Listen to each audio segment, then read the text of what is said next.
Good evening, Assalamu alaikum rahmatullahi wa barakatuh, and welcome to Talking Point. My name is Faraz Patel. We'd like to thank you, the viewer, for staying with us here on Hilaal TV, DSTV channel 347. In 2007, a new political party was launched. It's known now to many as the Jama'ah party, and of course, Jama'ah has made significant inroads within the political sphere of South Africa. Of course, it had two mayors serving within the Johannesburg Metropolitan Council, and currently is within the Government of National Unity, with its leader, Ganief Hendricks, serving as the Deputy Minister of Social Development. Ganief Hendricks is no stranger to us here at Hilaal TV. He has been to our studio on numerous occasions, but we've brought him this time to discuss the 18 years of Jama'ah. Mr. Hendricks, always good having you here. Assalamu alaikum wa rahmatullahi wa barakatuh. Alaikum salam. Bismillah ar-Rahman ar-Rahim. No, it's a pleasure and an honor to be here. No, absolute pleasure. Mr. Hendricks, of course, earlier this year we attended the 18th anniversary, or the official 18th anniversary, which occurred in Lenasia. When you look back to 2007, talk to us about the journey of Jama'ah to where we are now in the year 2025. Yeah, as you know that in 2007, the two Muslim political parties that were funded by the government then, I think each one of them got R1 million. Yeah. They contested. That is the African Muslim Party and the Muslim Party. Yeah. And so from 1994 to 2007, their votes came down from the 60,000 that Imtiaz Suleiman got. Yes, I remember. But he didn't get a seat because of the formulas. Yeah. They came down to 3,000. So we were very concerned about the fact that Muslims are really not taking part in the political life of the country, and that half of the Muslims are still not registered as voters. And we also felt that we need to support political parties with deep roots in the liberation movement. And the only one that emerged was the ANC, the PAC. They somehow or another lost their influence. So it was a difficult decision for Jama'ah to register a new political party, while there were two other Muslim parties still around, still contesting here and there. The one political party, I think it was the African Muslim Party, brought down the ANC in the city of Cape Town, with the result that they cut a deal with the DA. That time the ANC was still in power, and eventually we know that the DA then managed to take over the city of Cape Town, and then the Western 2011, Cape. if I stand to be corrected, yes, yeah, Mr. Hendricks, yeah. So that is basically the background. So when I retired from the corporate world, I was a director of MWeb. Yes, yeah. I got an award in 2002 as a pioneer of the internet. Not many people know that you've been quite influential in fiber, internet, and its amalgamation into South Africa. Yes, if I stand to be corrected, Mr. Hendricks, that is correct. I personally introduced South Africa to online shopping, online banking, online media. Media 24, I appointed the first 24 people, that switched to online. I also did a lot of work for Mail and Guardian online. In fact, I had a delegation to be in charge of Mail and Guardian online and doing oversight. So when I retired, because I was advised by my doctors that I should, step down from work, retire. And then I was approached by some of my close friends in the MSA and the Majlis Shura al-Islami and the other organizations I served on over the years. And they told me we need to start a new Muslim political party. And I was very reluctant, and eventually I agreed on the basis that we'll first build the structures of the party according to the same strategy used by the Muslim Brotherhood because I was given the some of their books on how to campaign, and they in fact had a book to say that inshallah in so many years we will rule Egypt, which happened. yes, up but until what they didn't Sisi, say yeah, what they didn't say in the Yeah. book, they'll only last a year. Yeah, which And is quite unfortunate given what we're seeing right now occurring in Okay, Egypt. so we were largely, Mm.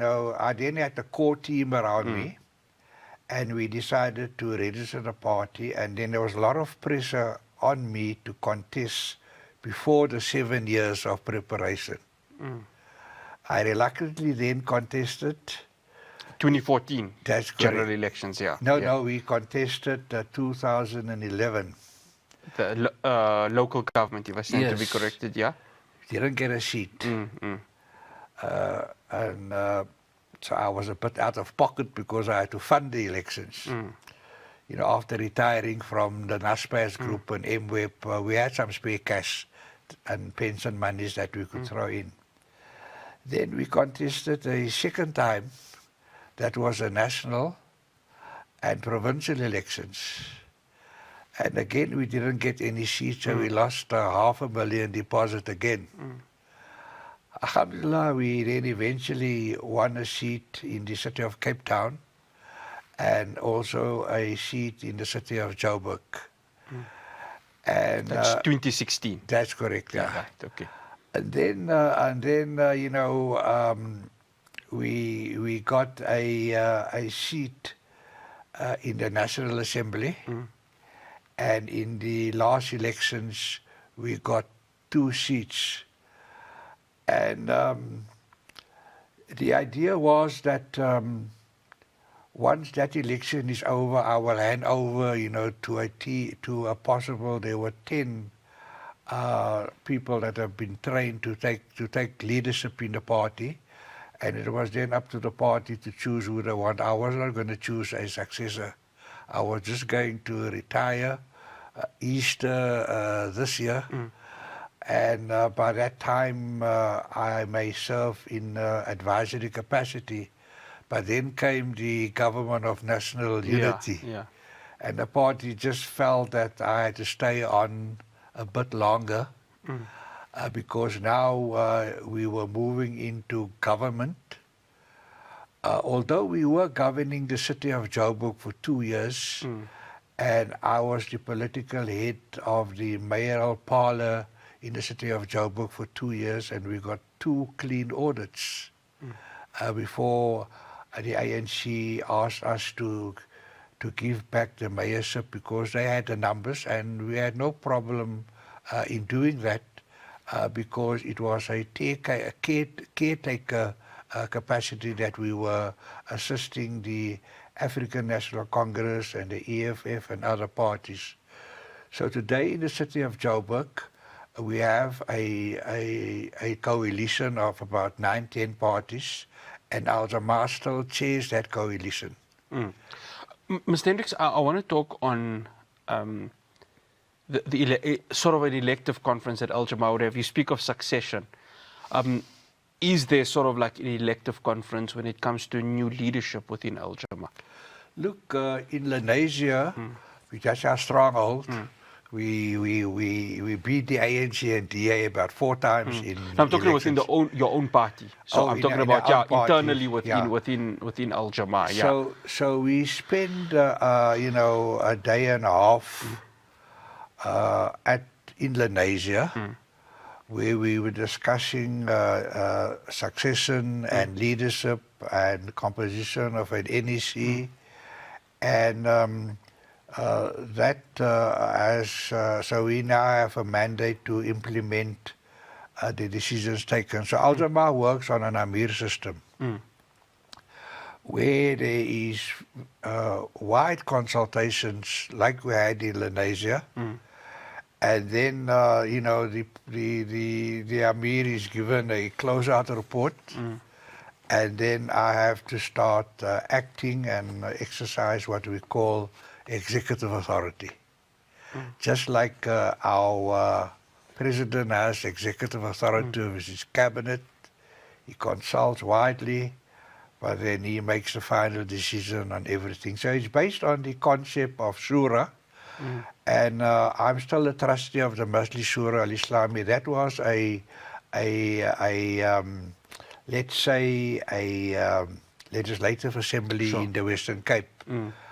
And they worked on the principles of Shura as well, where we had an Amir, and we conducted our affairs by mutual consultation, and then we leave it to the Amir. So I just want to give you one example on the issue of the GNU. I've got 1 minute, so you can give me 1 minute on that, Mr. Hendricks. On the issue of the GNU, no one in the party supported the GNU after my consultations. Right. And so I got my closeout report, and we were not going to join the GNU while the DNA was part of the GNU. An hour before the deadline, I got a call from David Makura, who was the Premier of Gauteng. Yes, yeah. And this was the 6th attempt by the ANC to get us on board. And he told me, please, there's an hour left. We know what your decision is. Please be bold and be a leader. I then decided, as the Amir, to join the GNU in spite of the unanimous feeling in the party not to join the GNU. Amir has that powers. Yeah, of course, yeah. And, you just have to accept what he does, and if he's wrong, Allah must forgive him. Okay, I have to stop you there, Mr. Yes. Hendricks. After the break, I continue my conversation with Jama'ah leader Ganief Hendricks. We're going to be touching on the Apartheid Complicity Bill, which they have brought to Parliament. Do stay tuned.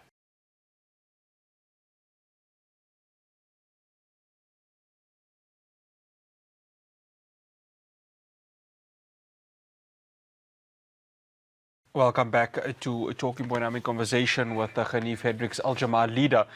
This year, the party marked its 18th year in the political spectrum within South Africa. Shukran again for joining us, Mr. Hendricks. Mr. Hendricks, I want to touch on the Apartheid Complicity Bill. On paper, it's one that emphasizes the need to address remaining effects of discriminatory laws, I beg your pardon, which of course occurred during the times of apartheid. But I want to touch on how does it link to currently Israel and South African support within Israel. We see many South African citizens serving within the Israeli occupation forces, number one, and many of them holding dual citizenships, given what we're seeing now with the genocide in Gaza. So let's touch on the Israeli part on that quickly, Mr. Hendricks. Yeah, I think I need to say that this is not an Jama'ah bill. Okay. It is a bill that was drafted by 7 political parties. Okay. But a private member's bill has to be sponsored by a member of parliament. You being the case. So the 7 political parties, just like they trusted us in the city of Joburg, asked us to pilot the bill. So the bill was largely drafted by the best legal minds around and supported by the 7 political parties. And we've now settled the bill. Because, lawyers, they know how to draft bills, but they don't know how to draft it in terms of the rules of parliament. So I've done 5 private members' bills, mostly Muslim personal law bills.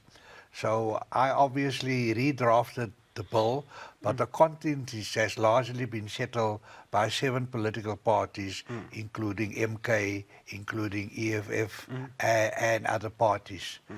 So the justification for the bill was that it came about as a result of 60,000 protesters marching to Parliament, presenting a bill to the Speaker, and the reply was it has to follow that process.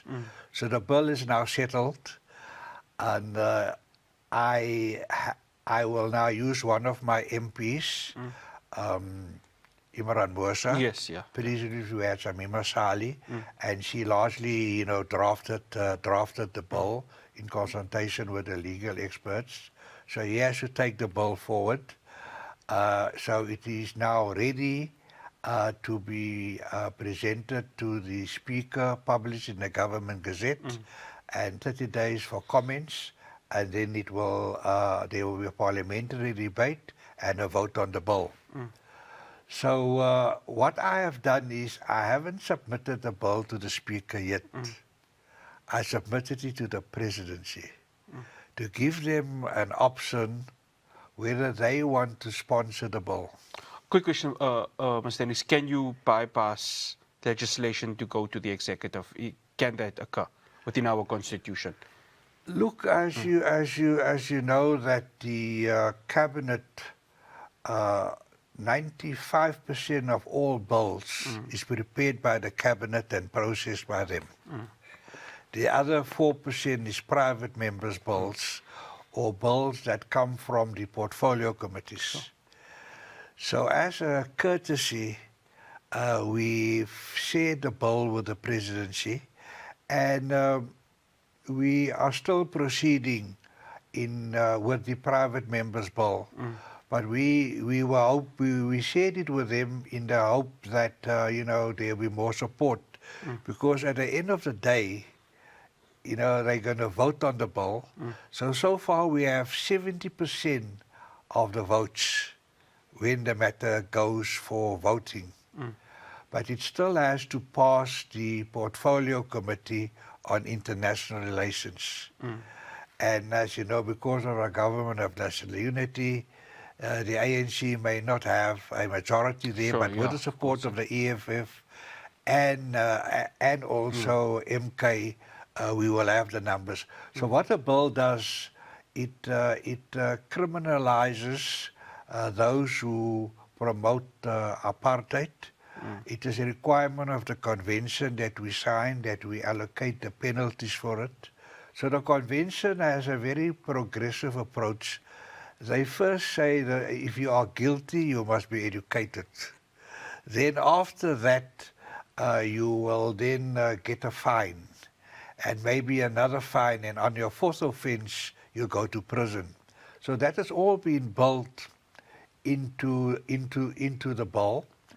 And so it is progressive punishment in line with the convention. I want to bring the example, Mr. Hendricks, of Aaron Bayak. You've been hearing the stories that the MPA is investigating him for participating in Gaza for the genocide. He's a South African citizen. So what would happen in a case like that? Look, at the moment, there are existing legislation because we've signed the Rome Statute. Yeah, of course. So there are 2 or 3 pieces of legislation where he can now be charged for, you know, South Africans are not allowed to fight with foreign armies. So there's legislation to that effect. The bill that we are presenting is much wider, because if you support apartheid, you support Israel, and you are guilty of complicity. Yeah. So we've already laid criminal charges against the DA and other members of the PA that went to Israel. We've got a case number. It is now with the public prosecution. They haven't responded yet to actually give the police the okay to arrest and to charge and maybe give bail to the 7 or 8 people that we listed. So existing legislation is not strong enough, and that's why the need for our bill, because we tested existing legislation by laying criminal charges against South Africans and members of parliament who went on a PR stunt to promote apartheid, and to come back and say there's no apartheid in Israel, there are no atrocities, all is well. So that was a PR stunt. So we feel that there is apartheid in Israel, and that the PR stunt that they went on amounts to an offense in terms of convention that South Africa signed. So, Mr. Hendricks, this bill here, if it were to be an act, what would that do to those members of parliament that conducted the trip to Israel? Well, when once it is an act, then it will be much easier for us to lay the charges. Because remember, we have laid charges now in terms of existing legislation. Yeah, of course. And look how they're dragging their feet on a very specific legislation which says that it's a criminal offense to fight for a foreign army outside South Africa. It's not allowed. And in spite of that act being very clear, we find that, it took so long for action against those, who fight in the Israel army and who are South African citizens. So the bill that we are going to present, inshallah, in the next week or two, when Parliament comes back from a recess, that will tighten up all the little loopholes that has prevented those who support Israel and then directly support apartheid are getting away scot-free. So that will be a major strengthening of South Africa putting its money where its mouth is after signing this convention. And you know that South Africa only signed that convention about a year ago. Yeah, sure. Although we've had 30 years of democracy. So after 29 years... Yeah, which is kind of a long time for it to happen, yeah. Yes. Mr. Hendricks, I've got 2 minutes. What about your in-house individuals or groups promoting apartheid? Can this bill, or should it, of course, become an act, does it criminally prosecute individuals or parties within South Africa who continue to promote apartheid? Yes, and that's why we tested it. We laid the charges, and we not surprised that there's a delay in those people being arrested and charged, and we want them to get bail because the convention says it's progressive. Yeah, of course, yeah. And so those who does what those people who went on the PR stunt, those who stand up in municipalities and say, I stand with Israel, it means you stand with apartheid, they will all be in contravention of the act and will face the penalties that is stipulated in the act. After the break, I continue my conversation with Ganief Hendricks. So we're going to be speaking about their role within the Government of National Unity, but also what is the status of the GNU close to 15 months since it was formed after the national elections. Do stay tuned.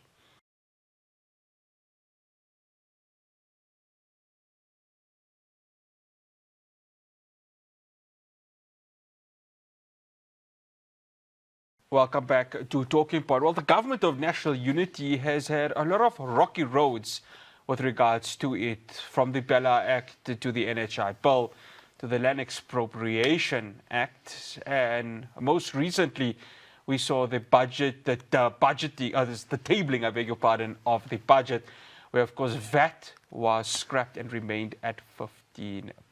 So where are we now in terms of the Government of National Unity? Mr. Hendricks, from your point of view, being a member of the GNU, how would you sum up the GNU in the last 15 months? Look, I also serve as one of the members of the Leaders Forum. So that's 10 of us that sits with the president. We have dinner or lunch with him, and we that's have from different political parties. That's with the leaders of the different political parties. But the GNU largely consists of, let's say, to make round figures, 80 cabinet ministers and deputy ministers. That's the GNU. And amongst the 80, there would be members of different political parties. Some of them will be ministers and some will be deputy ministers. So that's the GNU. And we are split into, let's say, 6 clusters. The 80 is split into 6 clusters, and we meet every second week. So the GNU meets every second week. Like today, we have 2 clusters meeting. one starting at 8 o'clock and one that's going to start now at 1 o'clock. So a morning and an afternoon session. So that's the GNU. And the way the GNU operates is that there are cabinet memos that we have to deal with. And to draw up a cabinet memo, is not very easy. You have to put the changes you want to bring about, whether it is legislation or policy or anything, and also the items that you've just mentioned can be brought up in a cabinet memo. And it has to give the legal implications. So, for example, if those matters that you've raised comes up in a cabinet memo, they will be told, but you then need to make amendments to those acts of parliament in parliament. Don't bring it here. So that will be the response, for example. So besides the ANC, the other political parties have very little experience in drawing up cabinet memos, including the DA. Okay, so this is where I want to come in, Mr. Hendricks, because a lot of what we have been seeing has been the ANC and the DA at loggerheads, whether it's NHI, whether it's land expropriation, whether it's Bella, and now, of course, as recent, the proposed VAT hike, which never went ahead. So surely within these GNU cabinet meetings, they're having these discussions. So for the viewer out there, or even myself, who probably doesn't have a deeper understanding to it, it comes as a surprise that, but why this is being debated in Parliament when you have cabinet meetings to find some sort of common ground in that, even though the constitutions of the various parties are completely different within this GNU. Look, you must understand that acts of parliament, especially during the 6th parliament and the other 5 parliaments before that, can only be changed if you come up with a new bill to amend those acts. There's no way that the GNU can amend acts of parliament. It's just not legally compliant to do that. So what happens when they are sent now, the way we operate in the cabinet is the same way Jama'ah operates with the Shura system. The president got an executive authority. So a prerogative, as they would say. So he will consult cabinet ministers and deputy ministers of, let's say, 5 political parties who are in that cluster. And they will give their views, and he will listen to it, and then he'll make the decision. There's no voting. He'll make the decision because he has the executive authority, because he has the right to appoint cabinet ministers and to fire cabinet ministers. So that is how we operate. So one of the items I want to give as an example is the national dialogue. So these matters were discussed at some of the cabinet clusters, and the president realized, that he needs to make absolutely sure that there's support for the national dialogue. So he called the leaders forum. And we obviously discussed, the different positions that came out of all the cabinet cluster meetings, 6 cabinet cluster meetings. And the one point that came up was that the foundations can't be leading. The foundations should not be involved in procurement and other matters, that it is government's responsibility. And also it's a responsibility of the DGs and maybe state institutions like NEDLAC that should be involved. So we then agreed, yes, that the lead must be taken by government and not foundations. And the suggestions that we dilute the powers of the foundations came from political parties that are now throwing their toys out of the cot. So I want to ask you this. You bring up the national dialogue. Why is it because the fact that the foundations did not have more authority or more power was one of the reasons why they pulled out, in your view, Mr. Hendricks? Look, remember that the idea of the national dialogue is to prepare a 30-year master plan for South Africa. The National Development Plan is about to expire in 2030. So by 2030, the president just felt, let's go down to the streets, hear what the people said. And Trevor Manuel, for example, claims that that is what they did when they drafted the National Development Plan. But I don't think they really went down to the streets like the president now wants to do. So what he did was he decided to identify eminent persons, some of the best thought leaders, legal minds, philanthropists, business people in the country, and no one had to quarrel, with the team that he eventually came up with. So he has, in terms of our constitution, executive authority to do that, and that's what he explained when he opened the national dialogue, that is the legal basis that he used.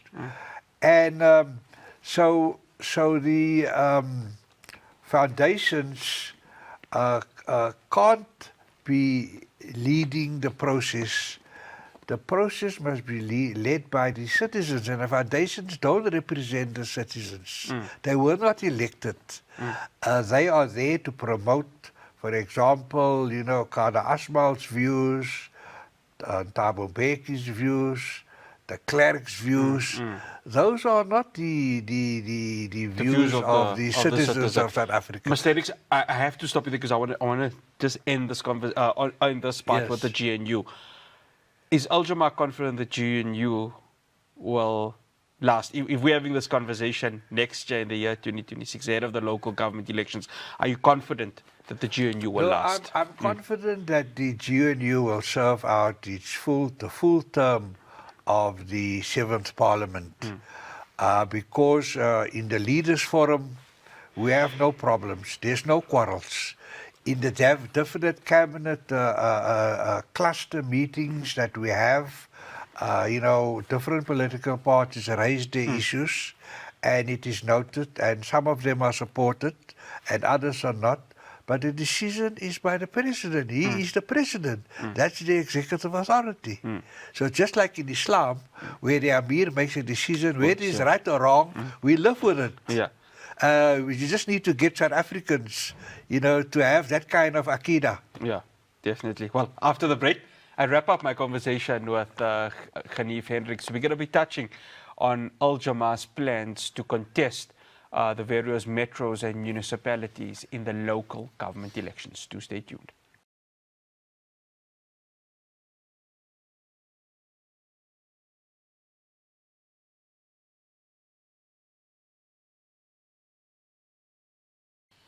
Welcome back to Talking Point. I'm still in conversation with Ganief Hendricks, and of course we are wrapping up this discussion. Now, in the 2021 local government elections, Al-Jama'ah made quite a lot of inroads. Of course, it had two mayors, which of course sat in the Johannesburg Metro Council, Kabelo Kwamanda and Tapelo Ahmed.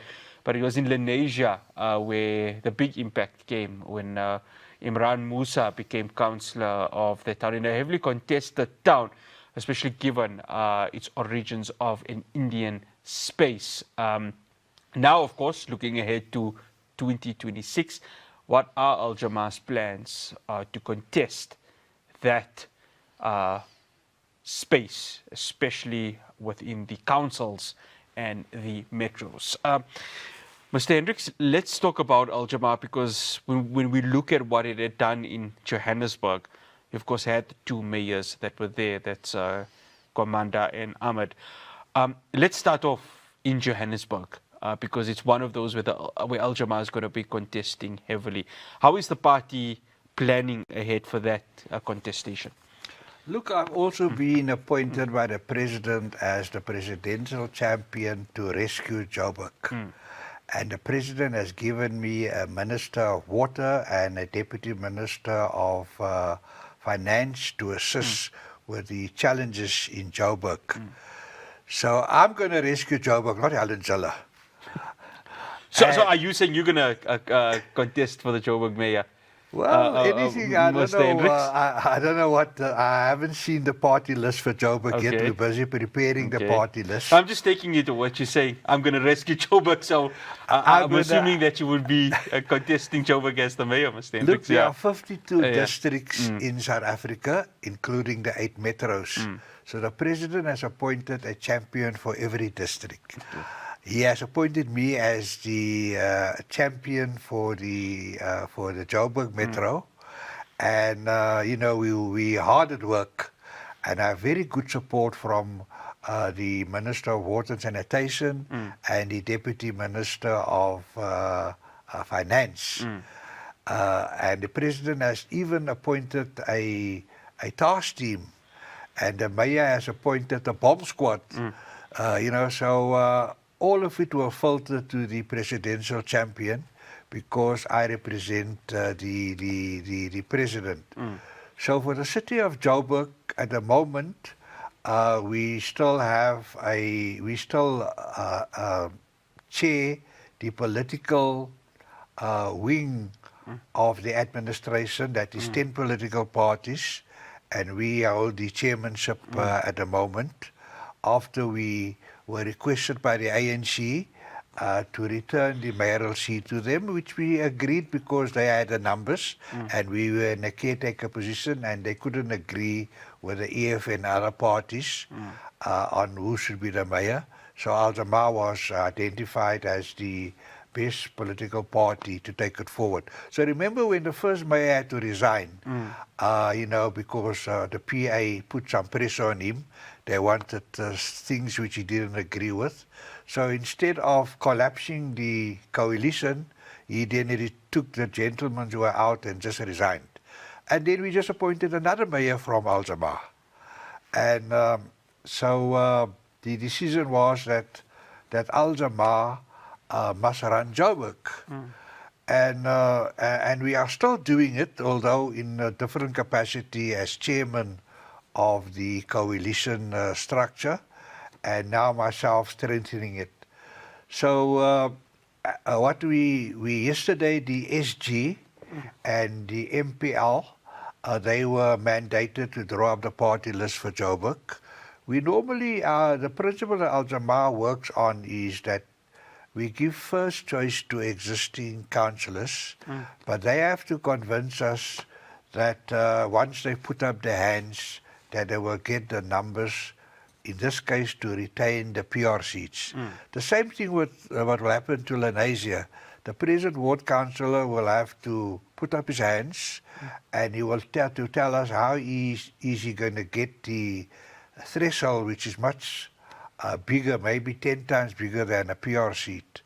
And on that particular basis, the National Working Committee of the party will settle the party list.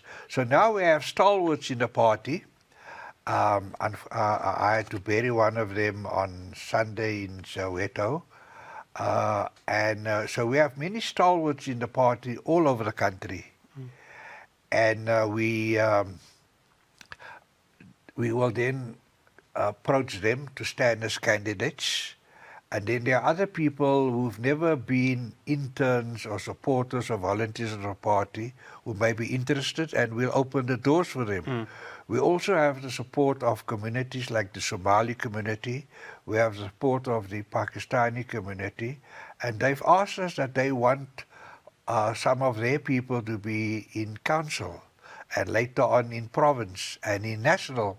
Just like we have the Somali firebrand in the American government, so then we also have the kingdoms. We've got princes in the Zulu kingdom and princes in the Xhosa kingdom who's asked us that they want to present candidates to us so that they can also play active role in government. So that's a process that we're busy with now. Mr. Hendricks, I want to talk about other metros, Tshwane, Ekurhuleni, eThekwini, city of Cape Town. That's also going to be very heavily contested. What is Jama'ah's plans there? Look, let's talk about Cape Town. We have identified 40 very strong candidates. So we want to start the process to take over Cape Town. It's not going to be about numbers like in Joburg, with 3 councillors, you know. We want to do the same thing in the city of Cape Town.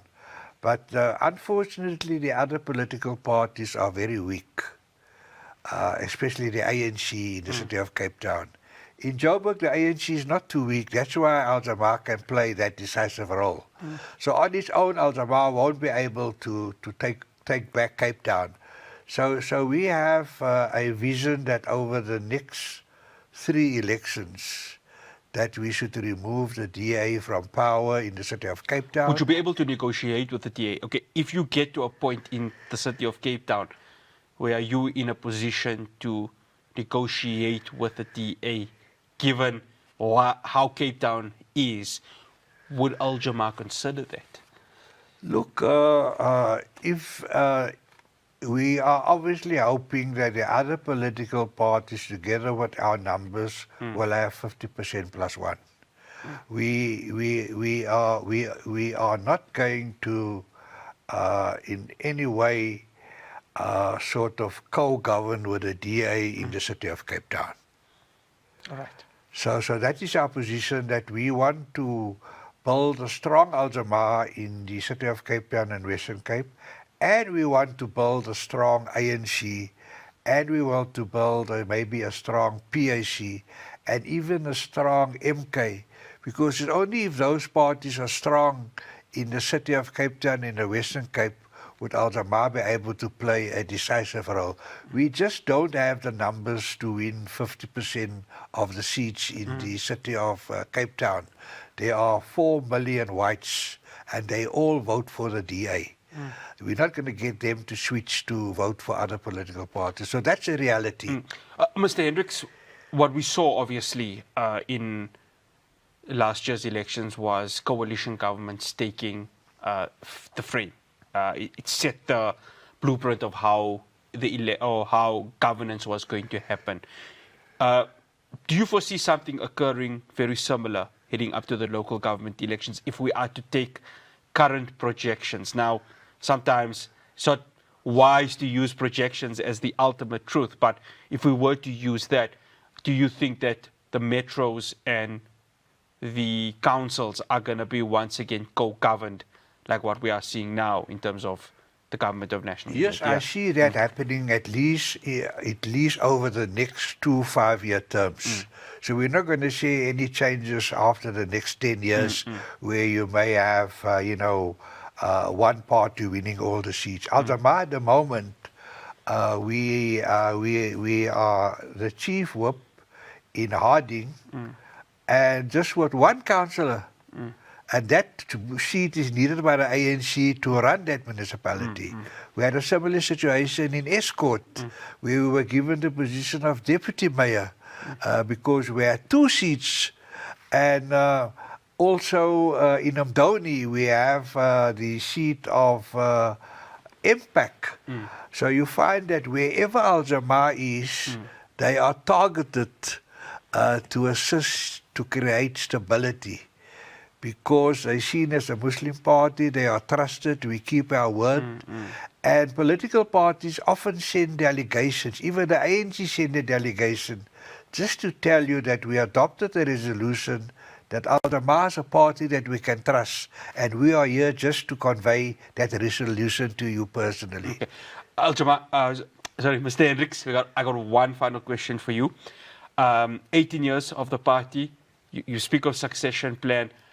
Is there a future for Al Jama'ah beyond Mr. Ganief Hendricks? Look, I'm supposed to have retired by Easter. Yeah, that's what I wanted to ask. You You were supposed to be retired, relaxing I am with the family. That there are at least 10 leaders of the party in the 6 provinces that we have that will do a better job than myself. Because I've trained them, I've cracked the whip, and they've learned quite a lot.